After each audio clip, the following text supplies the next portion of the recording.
15 number question कहता है the first foetal motion felt by the mother is known as. देखिएगा simple सा question पूछा गया है, काफी इंपोर्टेंट क्वेश्चन है कि पहली बार लेडी प्रेग्नेंट है, मान के चलेगा लेडी प्रेग्नेंट है और लेडी को पहली बार ऐसा फील हुआ है कि उसके अंदर जो उसके यूट्रस के अंदर जो फीटस है उसने मूवमेंट किया है।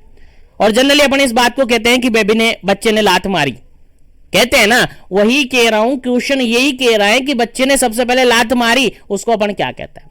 सबसे पहले मदर, केवल मदर को फील हुआ है, तुम्हें फील नहीं होगा। मदर ने फील किया है कि बेबी ने मोशन किया, बेबी ने गति की, बेबी ने मूवमेंट किया, या बेबी ने मुझे लात मारा, कैसे भी समझ लीजिएगा, उसको अपन क्या कहते हैं। पहला ऑप्शन यहां पर है चैडविक साइन, उसको कहेंगे। सेकंड ऑप्शन है यहां पर ओसियंडर साइन, अपन इसको कहेंगे। थर्ड ऑप्शन यहां पर क्विकनिंग, अपन इसको कहेंगे। और फोर्थ ऑप्शन यहां पर गुडल साइन, अपन इसको कहेंगे। चलेगा, जल्दी से आपको आंसर देना है, क्या इसका करेक्ट आंसर होगा, फटाफट कीजिएगा क्योंकि टाइमिंग कम है, क्वेश्चन बहुत सारे हैं। क्या कहेंगे ऐसी कंडीशन को कि बच्चे ने लात मारी, मदर को सबसे पहले फील हुआ मोमेंट को अपन क्या कहते हैं, मदर ने सबसे पहले फील किया है, ऐसे मोमेंट को अपन कहते हैं। That is option number C बिल्कुल करेक्ट आंसर है, क्विकनिंग कहेंगे। क्या कहेंगे जी, क्विकनिंग कहेंगे। क्विकनिंग कहते हैं जनरली अगर सबसे पहले जो मदर फील करती हैं first moment of the foetus, foetus का पहला मोमेंट अगर फील करती हैं लेडी, तो उस कंडीशन को या उसको अपन कहते हैं, उस मोमेंट को अपन कहते हैं क्विकनिंग। क्या कहते हैं, क्विकनिंग कहते हैं। और जनरली अगर अपन बात करें प्राइमरी ग्रेविडा लेडी है, यानी अगर पहली बार प्रेग्नेंट हुई है, तो ये जनरली देखने को मिलता है 18 वीक पर। थोड़ा सा वेरिएशन यहां पर देखने को मिलता है एग्जैक्ट, लेकिन ध्यान रहे तो 18 वीक के समथिंग ये देखने को मिलता है। अगर मल्टी ग्रेविडा फीमेल है तो ये जनरली आपको जल्दी ही देखने को मिल जाता है, 16 वीक पर ये देखने को मिल जाता है। याद रहे, इंपॉर्टेंट क्वेश्चन है, ठीक है। तो लेडी सबसे पहली बार जो मोमेंट फील करती है फीटस का, उसको कहते हैं आप क्विकनिंग। और जनरली प्राइमरी ग्रेविडा के अंदर जो लेडी पहली बार प्रेग्नेंट हुई है उसके अंदर 18 वीक का देखने को मिलता है। और जो लेडी मल्टी ग्रेविडा है यानी 2 से 3 बार वो प्रेग्नेंट हो चुकी है, उसके अंदर ये 16 वीक पर ही देखने को मिल जाता है। याद रहे, इंपॉर्टेंट क्वेश्चन है, आपको आना चाहिए, समझ में आना चाहिए। चलेगा, आगे बात करते हैं नेक्स्ट क्वेश्चन की, लेकिन उससे पहले यहां पर कुछ साइन है उसको अपन देख लेते हैं क्योंकि ये भी प्रेगनेंसी कंडीशन में देखने को मिलते हैं। देखिएगा चैडविक साइन क्या होता है।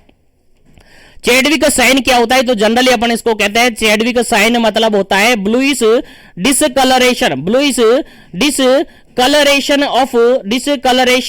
ऑफ सर्विक्स, सर्विक्स का ब्लूइश डिसकलरेशन होना, सर्विक्स का क्या होना, ब्लूइश डिसकलरेशन होना, that is Chadwick sign. Cervix का bluish discoloration that is Chadwick sign. और ये समथिंग आपको देखने को मिल जाता है 8 वीक पर।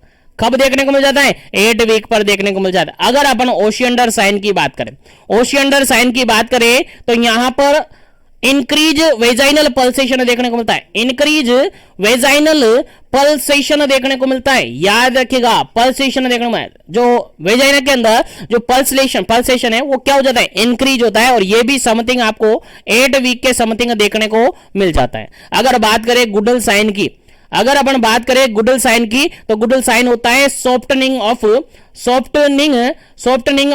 सर्विक्स, सर्विक्स का सॉफ्ट हो जाना गुडल साइन होता है। और ये समथिंग देखने को मिलता है आपको 6 वीक पर। क्या देखने को मिलता है, 6 वीक पर। फटाफट से स्क्रीनशॉट बना लीजिएगा, आगे बढ़ते हैं नेक्स्ट क्वेश्चन पर। और जो भी कैंडिडेट पहली बार विजिट कर रहे हैं चैनल पर, चैनल को जरूर से सब्सक्राइब कर लीजिएगा ताकि इसी तरीके से कंटिन्यू सेशन आपको मिलता रहे। चलेगा, उम्मीद है समझ में आ गया होगा। तो क्विकनिंग फर्स्ट टाइम मोमेंट होता है फीटस का जो कि मदर फील करती है, जो कि अगर नहीं मदर फील करती है। अगर चैडविक साइन की बात करें तो ब्लूइश डिसकलरेशन ऑफ सर्विक्स जो कि 8 वीक पर देखने को मिलता है। ओशियंडर साइन की बात करें तो वेजाइनल के अंदर जो पल्सेशन होता है वो इंक्रीज होता है, ये भी 8 वीक के समथिंग होता है। गुडल साइन की बात करें तो सॉफ्टनिंग ऑफ सर्विक्स होता है, दैट इज 6 वीक में देखने को मिल जाता है। उम्मीद है समझ में आ गया होगा। तो बढ़ता हूं मैं आगे नेक्स्ट क्वेश्चन पर, चलेगा। लेकिन उससे पहले आपको एक और इंफॉर्मेशन बता दूं, यहां पर बीपीसीसीएचएन के रिगार्डेड, बीपीसीसीएचएन सीएचओ ब्रिज कोर्स के रिगार्डेड सभी स्टेट के सीएचओ अधिकारियों के लिए स्पेशली अनाउंसमेंट की हुई है मिशन एजुकेशन ऐप पर। जो भी कैंडिडेट ज्वाइन नहीं हुए जुड़ सकते हैं, अभी भी टाइमिंग आपके पास है। मिशन एजुकेशन ऐप डाउनलोड कर लीजिएगा, प्ले स्टोर से मिल जाएगा। वहां पर आपको 2000 प्लस समथिंग क्वेश्चन वहां पर आपको अवेलेबल करवाए गए, जो कि आपको ऐप के अंदर ही देखने को मिलेंगे, ऐप के अंदर ही देखने को मिलेंगे। वहां से आप उनको इजीली पढ़ सकते हैं, इजीली तैयारी कर सकते हैं और अपने परफॉर्मेंस को बढ़ा सकते हैं। तो जल्दी से जाइए और वहां से ज्वाइन कर सकते हैं। चलेगा, आगे बढ़ते हैं नेक्स्ट क्वेश्चन पर।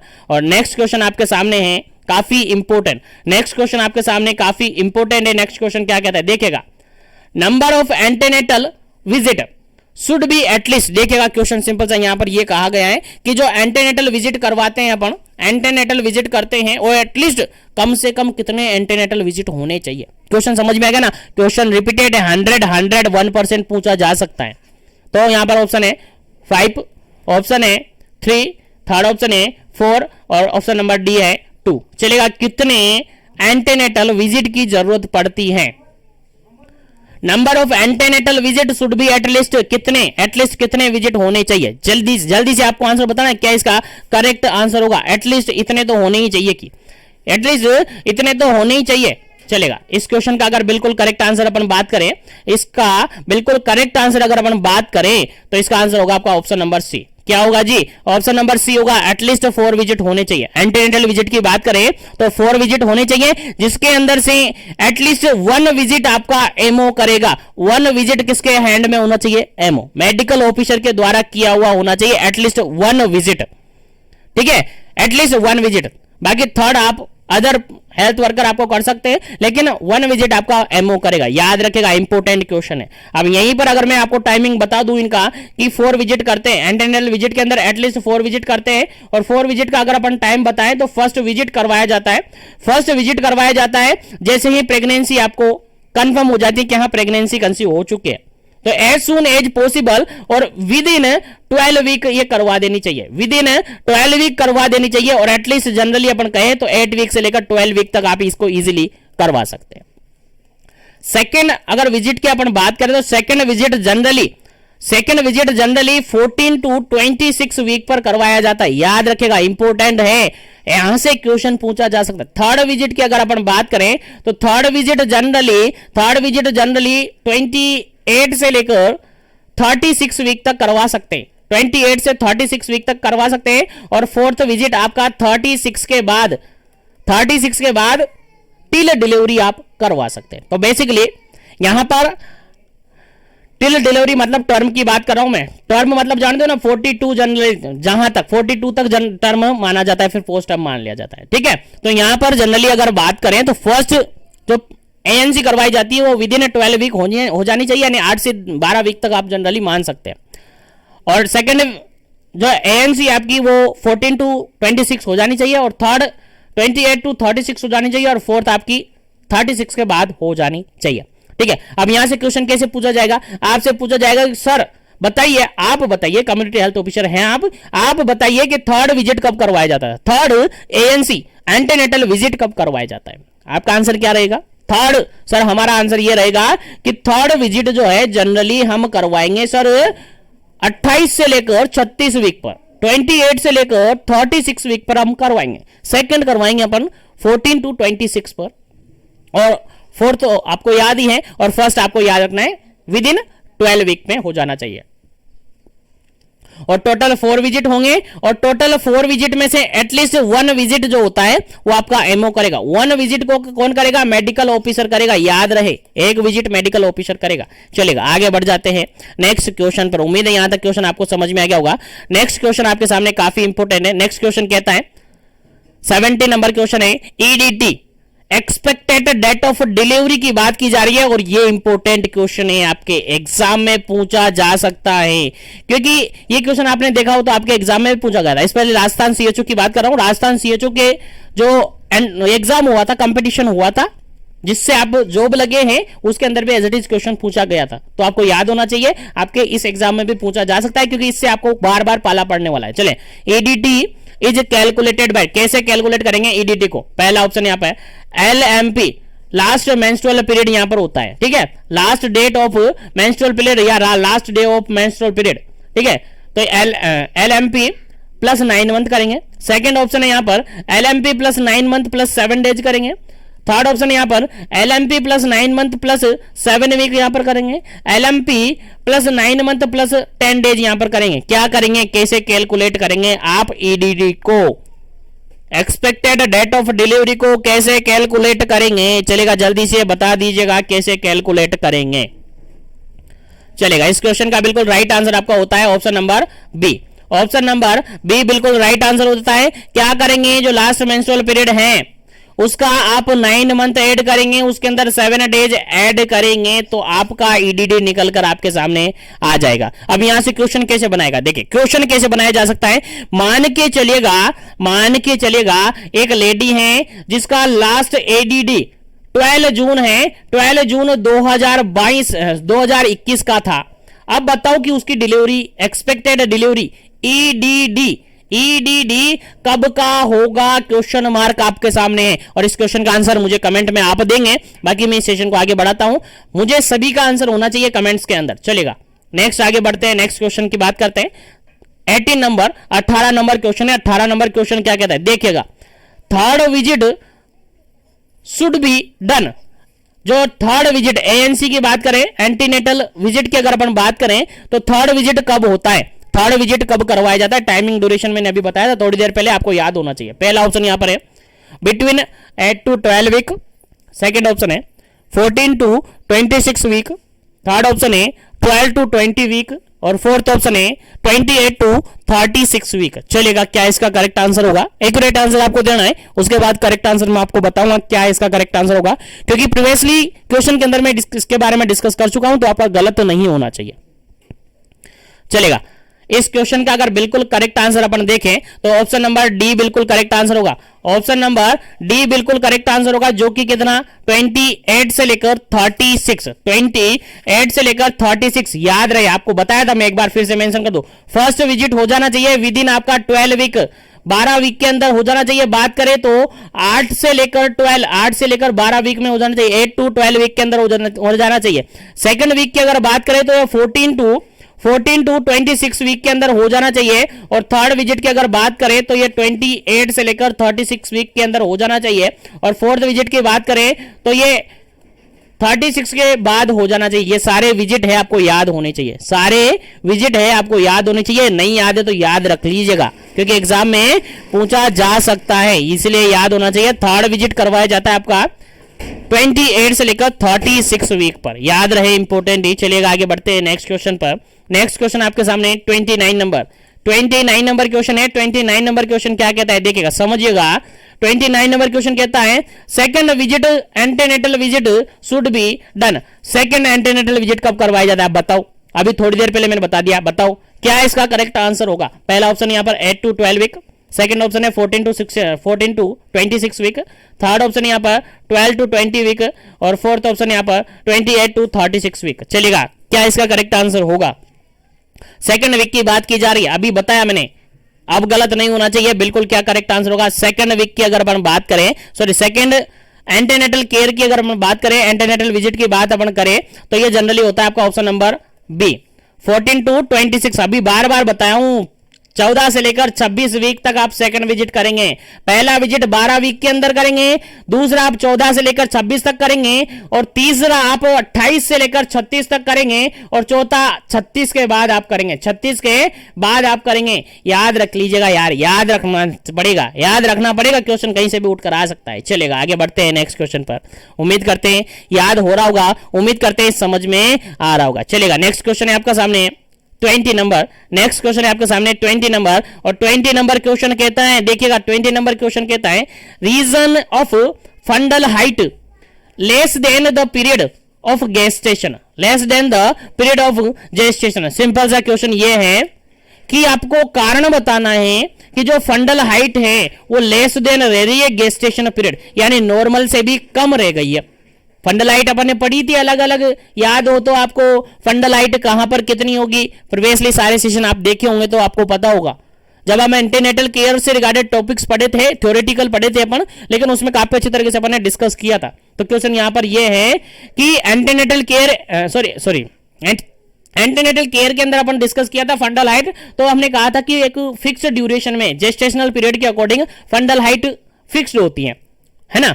बिल्कुल क्या होती है, फिक्स्ड होती है, लेकिन जो जेस्टेशनल पीरियड है उसके अकॉर्डिंग फंडल हाइट नहीं है, क्या है, कम हो रही है। लेस देन है देखने को मिल रही है, लेस देन नॉर्मल देखने को मिली है, तो ऐसी किस कंडीशन में देखने को मिलेगी? पहला ऑप्शन यहां पर मल्टी प्रेगनेंसी के अंदर देखने को मिलेगी, सेकंड ऑप्शन यहां पर लार्ज बेबी के अंदर देखने को मिलेगी, थर्ड ऑप्शन यहां पर मिस्ड अबॉर्शन के अंदर देखने को मिलेगी, फोर्थ ऑप्शन यहां पर पॉलीहाइड्रेअमनियास के अंदर देखने को मिलेगी। चलेगा, क्या इसका करेक्ट आंसर होगा? जल्दी से आपको आंसर बताना है, देखिएगा जल्दी से आपको आंसर बता। देखिए यहां पर मैं क्वेश्चन का आंसर आपको बताऊं, देखिए एलिमिनेशन लगाएंगे तो भी इजीली निकल जाए।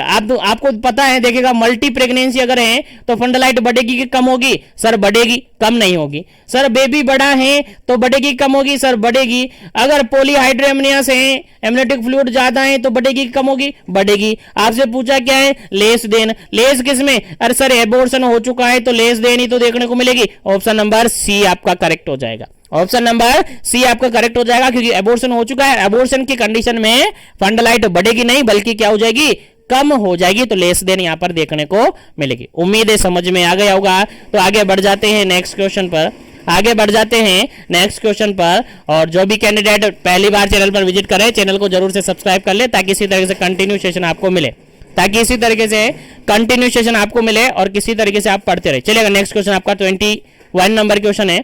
और 21 नंबर क्वेश्चन क्या कहता है? देखिएगा 21 नंबर क्वेश्चन आपका कहता है reason of fundal height is more than the period of gestation, accept करके आपको बताना है। एक्सेप्ट करके आपको बताना है कि एक लेडी है, उसके अंदर फंडल हाइट नॉर्मल से ज्यादा देखने को मिलेगी, नॉर्मल से ज्यादा देखने को मिलेगी उसके गेस्टेशन पीरियड के अकॉर्डिंग, लेकिन उसके अंदर एक्सेप्ट करके आपको बताना है। मतलब कि सभी ऑप्शन यहां पर फंडल हाइट को बढ़ाएंगे, सभी ऑप्शन यहां पर क्या करेंगे? फंडल हाइट को ज्यादा दिखाएंगे, लेकिन एक ऑप्शन ऐसा रहेगा जो कि फंडल हाइट को लेस देन दिखाएगा। तो लेस देन कौन दिखाएगा वो आपको आंसर देना है। फटाफट से आंसर दीजिएगा, क्या इसका करेक्ट आंसर है? समझ गए ना? एक्सेप्ट करके निकालना है। सभी ऑप्शन यहां पर फंडल हाइट को बढ़ाते हैं, लेकिन एक ऑप्शन फंडल हाइट को कम रखता है। चलेगा, पहला ऑप्शन यहां पर मल्टी प्रेगनेंसी, सेकंड ऑप्शन यहां पोलियोहाइड्रेअमनियास, थर्ड ऑप्शन यहां पर हाइडेटिफोम मोल और फोर्थ ऑप्शन यहां पर IUGR।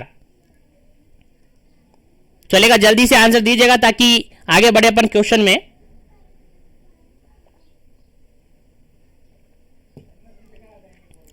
चलेगा, इस क्वेश्चन का अगर बिल्कुल राइट आंसर देखें तो देखिए मल्टी प्रेगनेंसी में मैंने क्या बोला था कि फंडल हाइट बढ़ेगी, बिल्कुल फंडल हाइट बढ़ेगी। पॉलीहाइड्रेअमनियास है तो फंडल हाइट बढ़ेगी, बिल्कुल सही है। थर्ड ऑप्शन की बात करें तो हाइडेटिफोम मोल है तो इसके अंदर भी जनरली फंडल हाइट क्या होती है? बढ़ती है। क्या होती है? फंडल हाइट बढ़ती है। लेकिन IUGR है, IUGR बोले तो intra uterine growth restriction, intra uterine growth retardation, अगर ऐसी कंडीशन है तो फंडल हाइट घटेगी। आपसे पूछा क्या है? एक्सेप्ट करके, मोर देन बताया कि सभी मोर देन है लेकिन एक कम करेगा, तो ये एक्सेप्ट करके आपको निकाल दिया। क्वेश्चन का राइट आंसर क्या हो जाता है? Option number D correct answer हो जाता है। चलेगा, आगे बढ़ते हैं नेक्स्ट क्वेश्चन पर। उम्मीद है क्वेश्चन समझ में आ रहे होंगे आपको, उम्मीद है क्वेश्चन समझ में आ रहे होंगे। समझ में आ रहे तो फटाफट से लाइक शेयर कर दीजिएगा ताकि सभी तक पहुंच जाए। सेशन सभी तक पहुंचना चाहिए, क्योंकि मेरा टारगेट आपको पूरा करना है। मैं आपको 100% दे रहा हूं, आप भी 100% लीजिएगा, दूसरों को भी 100% दिलाइएगा। चलेगा, नेक्स्ट क्वेश्चन की बात करते हैं। 22 नंबर क्वेश्चन है और 22 नंबर क्वेश्चन कहता है all pregnant women needed to given 1 tablet of folic acid. देखिए क्वेश्चन यहां पर सिंपल सा ये पूछा है कि प्रेग्नेंट वुमेन है, उसको अपन फोलिक एसिड की टेबलेट देंगे, फोलिक एसिड की टेबलेट देंगे तो उसका अमाउंट कितना होगा? समझ में आ रहा है ना? यानी यार सिंपल सा क्वेश्चन ये कह रहा है, ऑप्शन के अकॉर्डिंग देख लीजिएगा कि प्रेगनेंसी है किसी लेडी को, अब उसको आयरन और फोलिक एसिड सप्लीमेंट आप दे रहे हो, कितना दोगे? चलेगा, आंसर आपको देना है, क्या इसका करेक्ट आंसर होगा? आंसर आपको देना है, क्या इसका करेक्ट आंसर होगा? जल्दी कीजिएगा। पहला ऑप्शन यहां पर है 50 mg elemental iron and 0.5 mg folic acid sorry. उसके अलावा बी ऑप्शन है यहां पर 100 mg elemental iron and 0.5 mg folic acid. Third option यहां पर है 150 mg elemental iron and 1.5 mg folic acid. Fourth option है 200 mg elemental iron and 1.0 mg folic acid. चलेगा, जल्दी से आपको आंसर बताना है, क्या इसका करेक्ट आंसर होगा? जल्दी कीजिएगा, क्या इसका करेक्ट आंसर होगा?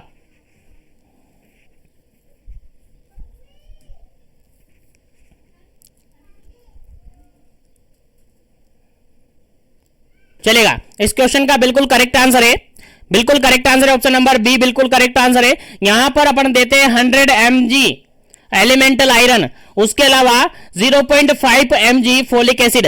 देखिएगा आपने थोड़ी देर पहले इसी सेशन के अंदर मैंने पढ़ाया था कि ये कितना 500 माइक्रोग्राम देते हैं, 500 माइक्रोग्राम देते हैं। एडोलसेंट के अंदर पढ़ा था ना, एडोलसेंट के अंदर पढ़ा था, बिल्कुल वही अमाउंट आपको याद रख लेना है, वही अमाउंट याद रख लेना है। यहां पर माइक्रोग्राम और एमजी दोनों में आ सकता है, यहां पर माइक्रोग्राम में नहीं है, यहां पर किस में, एमजी में। एमजी में कन्वर्ट करेंगे तो 0.5 mg हो जाएगा, अगर इसी को माइक्रोग्राम में अपन कन्वर्ट करेंगे तो 500 हो जाएगा। बाकी ये तो एलिमेंटल आयरन तो सेम है, एलिमेंटल आयरन तो सेम है, वो भी वहां पर 100 mg था, यहां पर भी 100 mg है, पीछे का भी सेम है, लेकिन mg और माइक्रोग्राम को आपको थोड़ा सा कन्वर्ट करना आना चाहिए, कंफ्यूजन नहीं रखना है। बिल्कुल करेक्ट आंसर हो जाता है आपका ऑप्शन नंबर बी। चलेगा, आगे बढ़ते हैं नेक्स्ट क्वेश्चन पर, और नेक्स्ट क्वेश्चन काफी इंपॉर्टेंट है, मोस्ट इंपॉर्टेंट क्वेश्चन है।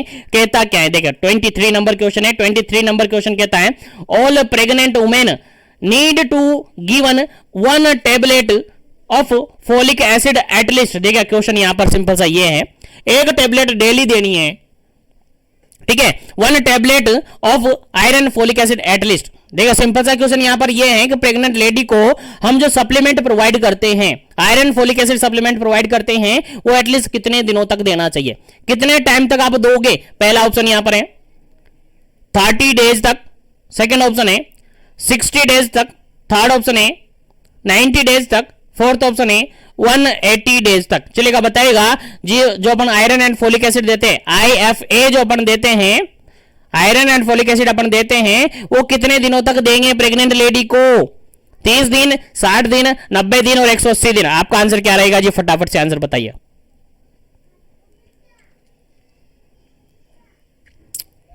चलेगा, इस क्वेश्चन का अगर बिल्कुल करेक्ट आंसर कहे पर ऑप्शन नंबर डी बिल्कुल करेक्ट आंसर होगा। कितना देंगे जी, 180 दिन देंगे। 180 दिन बोले तो कितना महीना हो गया सर, 6 मंथ हो गया। कितना हो गया सर, 6 मंथ हो गया ना। 6 मंथ तक, 6 महीने तक हम क्या करेंगे, 6 महीने तक क्या करेंगे, लेडी को आयरन एंड फोलिक एसिड अपन देंगे। याद रहे कितना देंगे, 6 महीने तक देंगे। कितना, 6 महीने तक देंगे, यानी 180 दिन तक अपन लेडी को iron and folic acid provide करते रहेंगे।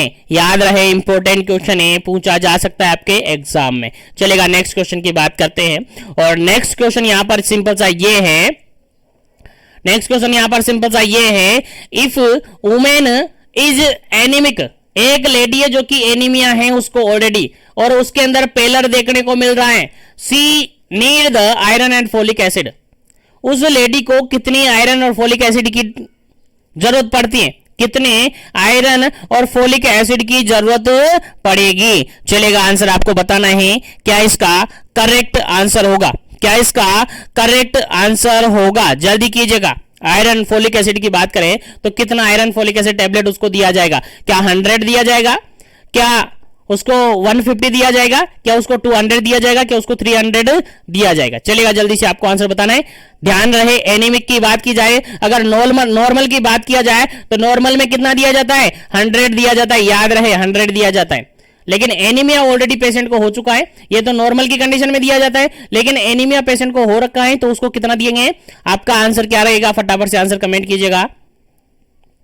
चलेगा, बिल्कुल करेक्ट आंसर होगा इसका ऑप्शन नंबर सी, बिल्कुल करेक्ट आंसर होगा 200 होगा। कितना होगा जी, 200 होगा। ये क्वेश्चन हमने एक सेशन के अंदर, आई थिंक काफी टाइम हो चुका है उस सेशन को, वहां पर हमने इस क्वेश्चन का आंसर कुछ आई थिंक 100 बताया होगा, है ना, तो वहां पर आप एक बार करेक्ट कर लीजिएगा, क्योंकि थोड़ा सा करेक्शन वहां पर करना है, ठीक है, थोड़ा सा करेक्शन वहां पर कर लीजिएगा। बाकी यहां पर इसका करेक्ट आंसर यही रहेगा। अगर नॉर्मल कंडीशन की बात करें तो 100 टेबलेट दिए जाते हैं, लेकिन एनीमिया ऑलरेडी उसको हुआ है, एनीमिया हो रखा है, तो फिर उसको कितना दिया जाएगा, 200 दिया जाएगा। कितना दिया जाएगा, 200 दिया जाएगा। याद रखिएगा आप, अगर क्वेश्चन पूछा जाए प्रोफाइलेटिक, देखिए 2 वर्ड यहां पर यूज कर सकते हैं। अगर क्वेश्चन में सीधा सा नहीं देकर 2 वर्ड यूज करें, अगर क्वेश्चन में यूज करें प्रोफाइलेटिक, क्या यूज करें, प्रोफाइलेटिक अगर यूज करें कि प्रोफाइलेटिक के लिए अपन यूज करेंगे तो कितना, 100 टेबलेट। अगर कहे कि थेराप्यूटिक रूप से यूज करना है, किस रूप में, थेराप्यूटिक रूप से अपन यूज करना है, तो फिर आपका आंसर जाएगा 200 टेबलेट। याद रखेगा, इंपॉर्टेंट है। अगर प्रोफाइलेटिक यानी प्रिवेंशन के लिए ले रहे तो 100 mg, मतलब 100 टेबलेट। और अगर थेराप्यूटिक मतलब उसके अंदर कोई कंडीशन हो चुकी है, उसके बाद उसको थेराप्यूटिक रूप से थेराप्यूटिक इफेक्ट के लिए ले रहे हैं, तो फिर 200 टेबलेट यहां पर देनी पड़ेगी। चलेगा, उम्मीद है समझ में आ गया होगा। तो आगे बढ़ते हैं नेक्स्ट क्वेश्चन पर। सेशन को लाइक शेयर करते रहिए ताकि इसी तरीके से कंटिन्यू सेशन आपको मिलते रहेंगे। चलेगा, और सभी तक पहुंचना चाहिए, सभी का बेनिफिट होना चाहिए। चलेगा, 25 नंबर क्वेश्चन है। 25 नंबर क्वेश्चन कहता क्या है, समझिएगा।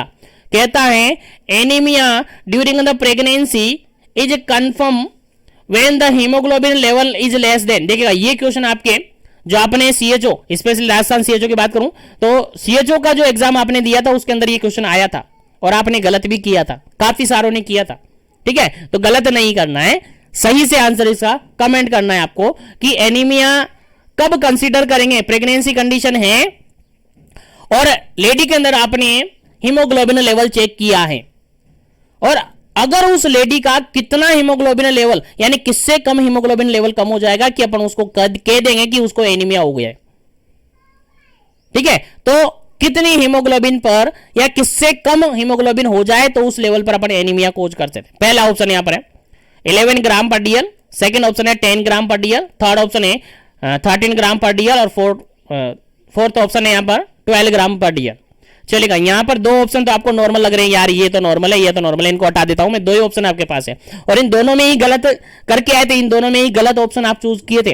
काफी सारे चूज किए थे 10, काफी सारे चूज किए थे 11। तो जो 11 चूज किए थे वो नॉर्मल, वो सही है, वो राइट है, क्योंकि जैसे ही 11 से कम हो जाता है हम पेशेंट को क्या कह देते हैं, एनीमिक कह देते हैं। क्या कह देते हैं, एनीमिक कह देते हैं। 10 वहां पर गलत था। ठीक है, तो इस क्वेश्चन का राइट आंसर क्या हो जाता है, 11 ग्राम। फर्स्ट ऑप्शन बिल्कुल करेक्ट आंसर है। जैसे ही 11 ग्राम से कम हो जाता है तो हम कह देते हैं कि उस पेशेंट को, उस पर्सन को, उस लेडी को क्या है, एनीमिया है। और ये अकॉर्डिंग टू WHO डाटा है, उन्होंने भी यही बोल रखा है, उन्होंने भी यही बता रखा है, उनके डाटा में भी यही है। ठीक है, तो याद रखें 11 ग्राम पर डीएल से अगर कम हो जाता है हीमोग्लोबिन लेवल तो उसको अपन क्या कह देते हैं कि उसको एनीमिया हो गया है। चलेगा, नेक्स्ट क्वेश्चन की बात करें। नेक्स्ट क्वेश्चन सिंपल सा ये कहता है 26 नंबर क्वेश्चन है।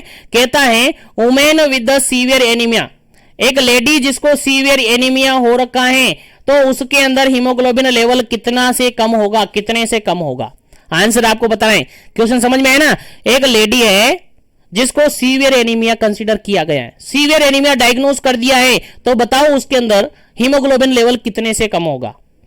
क्या 10 से कम होगा, क्या 7 से कम होगा, क्या 6 से कम होगा, क्या 9 से कम होगा। चलेगा, आंसर आपको बताना है क्या इसका करेक्ट आंसर होगा। उसके अंदर हीमोग्लोबिन लेवल कितना होगा, सीवियर एनीमिया कंसीडर कर दिया गया है, डायग्नोज कर दिया गया है।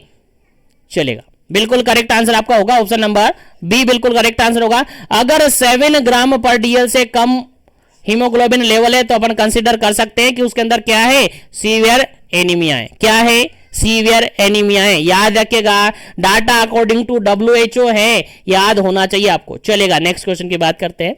नेक्स्ट क्वेश्चन आपके सामने काफी इंपोर्टेंट है, काफी इंपोर्टेंट है। नेक्स्ट क्वेश्चन है आपका 27 नंबर क्वेश्चन कहता है if women receive the first dose after 38 week of pregnancy then the second dose may be given the postnatal period after the gap of. देखिए question यहां पर simple सा ये है, क्वेश्चन सिंपल सा यहां पर ये है कि एक लेडी है टीटी एडमिनिस्ट्रेशन से क्वेश्चन है। टीटी जो टीटनस टॉक्साइड जो एडमिनिस्ट्रेशन करते हैं अपन, टीटी एडमिनिस्ट्रेशन से रिगार्डेड क्वेश्चन है कि अगर एक लेडी है जिसको 38 वीक पर पहला डोज लगाए, टीटी का पहला डोज लगाए 38 वीक पर, अब उसको सेकेंड डोज लगाना है, सेकेंड डोज उसको लगाना है तो कितने गैप पर लगाएंगे, कितने गैप पर सेकेंड डोज लगेगा। पहला ऑप्शन यहां पर 2 वीक पर, सेकंड ऑप्शन है यहां पर 4 वीक पर, थर्ड ऑप्शन यहां पर 8 वीक पर और फोर्थ ऑप्शन यहां पर 12 वीक पर। और ऐसा क्वेश्चन भी आई थिंक आपने जो कंपटीशन एग्जाम दिया था सीएचओ का उसके अंदर पूछा गया था और इंपोर्टेंट है, आपके एग्जाम में पूछा जा सकता है।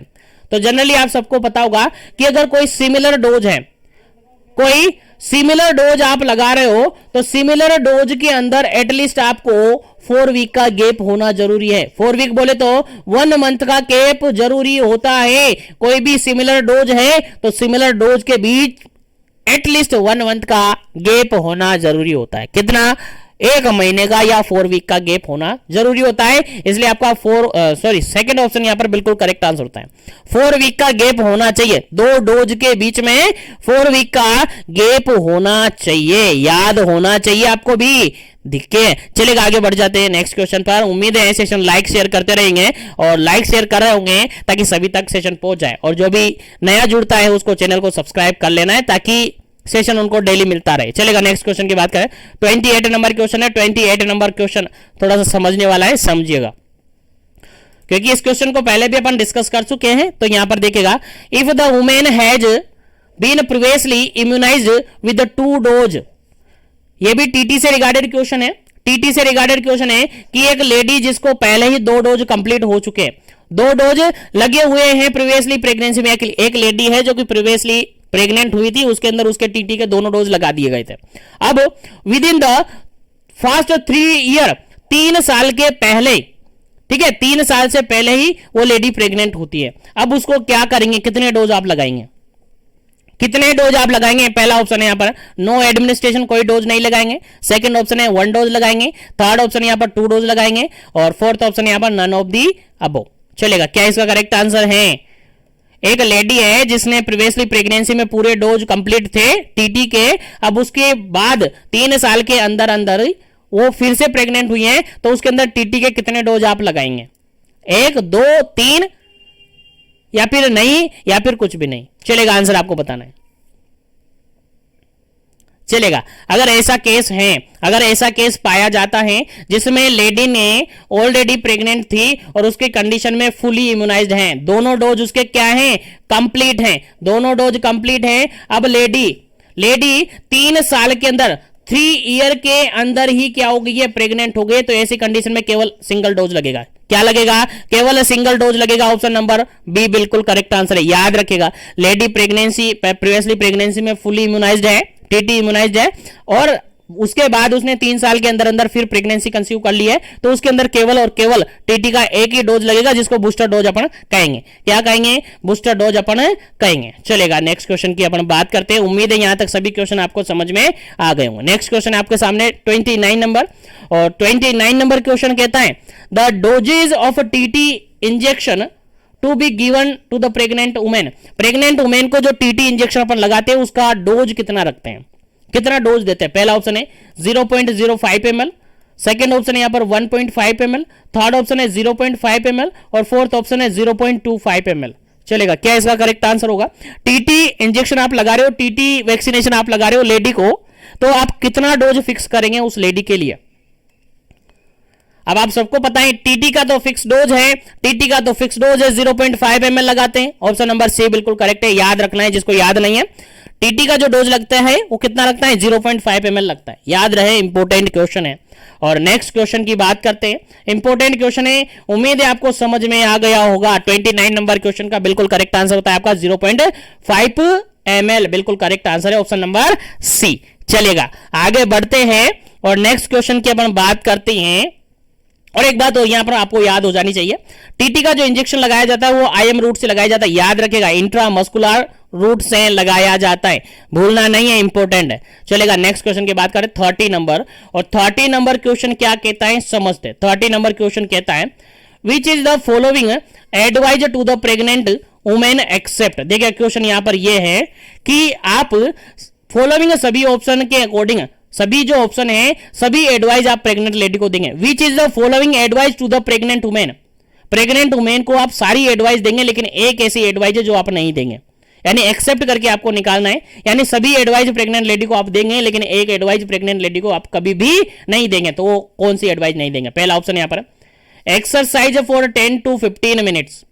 लेडी से कहेंगे कि आपको लाइट एक्सरसाइज करनी है। लाइट एक्सरसाइज मतलब 10 से 15 मिनट एक्सरसाइज कर ली, फिर आपने 2 से 3 मिनट वेट कर लिया, मतलब रेस्ट कर लिया, उसके बाद फिर एक्सरसाइज कर ली, ऐसे आप बताएंगे। उसके अलावा सेकंड ऑप्शन है यहाँ पर सिजेशन ऑफ स्मोकिंग, आपको स्मोकिंग बंद करना पड़ेगा, ये भी एडवाइस देंगे। उसके अलावा थर्ड ऑप्शन है एक्सपोजर टू रेडिएशन, रेडिएशन से एक्सपोज होना पड़ेगा। फोर्थ ऑप्शन है यहाँ पर wear loose and comfortable cloth, cotton cloth. चलेगा, आपको क्या करना है? लूज और कंफर्टेबल क्लॉथ पहनना पड़ेगा। चलेगा। अब बताइए क्या एडवाइज आप पेशेंट को नहीं देंगे? सभी एडवाइज देंगे लेकिन एक गलत है, वो निकालनी है। फटाफट से अपना आंसर सबमिट कर दीजिएगा, उसके बाद इसका करेक्ट आंसर आपको बताया जाएगा। चलेगा, जल्दी कीजिएगा।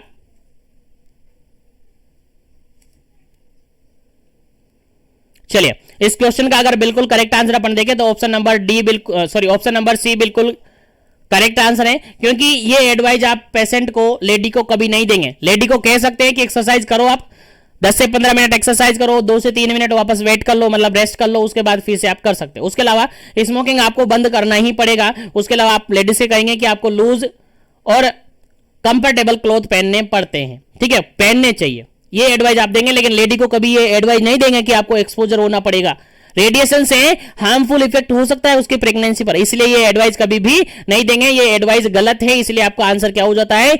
यही हो जाता है option number C, exposure to radiation, क्योंकि हमें एक्सेप्ट करके निकालना था। उम्मीद है यहां तक के सारे क्वेश्चन आपको समझ में आ गए होंगे, और उम्मीद है सारे क्वेश्चन सेशन आपको समझ में आ रहे होंगे। तो इस सेशन को यहीं पर फिनिश करेंगे। जो भी कैंडिडेट अभी सेशन में पहली बार विजिट किए हैं, चैनल पर पहली बार विजिट किए, चैनल को सब्सक्राइब कर लीजिएगा। रिमेनिंग क्वेश्चन को अपन नेक्स्ट सेशन के अंदर डिस्कस करेंगे, और नेक्स्ट सेशन बहुत ही जल्दी आपको मिल जाएगा, उसका अपडेट आपको मिल जाएगा, इसलिए चैनल को सब्सक्राइब करके रखिएगा।